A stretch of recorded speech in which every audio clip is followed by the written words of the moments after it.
it called on the government of President Nicolas Maduro to release arbitrarily detained demonstrators and to halt the unlawful use of military courts to try civilians.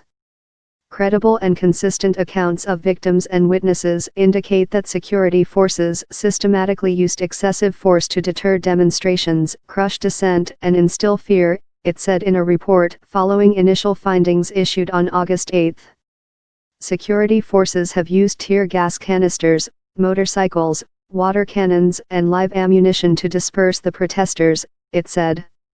The overall toll of 124 includes 9 members of the security forces that the government says were killed through July and 4 people allegedly killed by protesters, it said. Some protesters have resorted to violent means, ranging from rocks to slingshots, Molotov cocktails, and homemade mortars in protests against Maduro and shortages of food and other basic goods, it said. Maduro has said Venezuela was the victim of an armed insurrection by opponents seeking to gain control of the OPEC country's oil wealth. But as the political crisis deepened, the use of force by security forces has progressively escalated, the report said. The generalized and systematic use of excessive force during demonstrations and the arbitrary detention of protesters and perceived political opponents indicate that these were not the illegal or rogue acts of isolated officials, it said.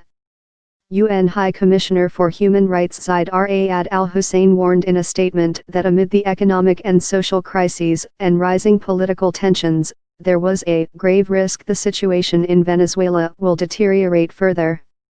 The government must ensure that investigations begun by the state prosecutor Luisa Ortega, who was removed from her post this month after accusing Maduro of eroding democracy, continue and are scrupulously impartial, Zaid said. Venezuela held nationwide armed forces exercises on Saturday, calling on civilians to join reserve units to defend against a possible attack after U.S. President Donald Trump warned that a military option was on the table for the crisis-hit country.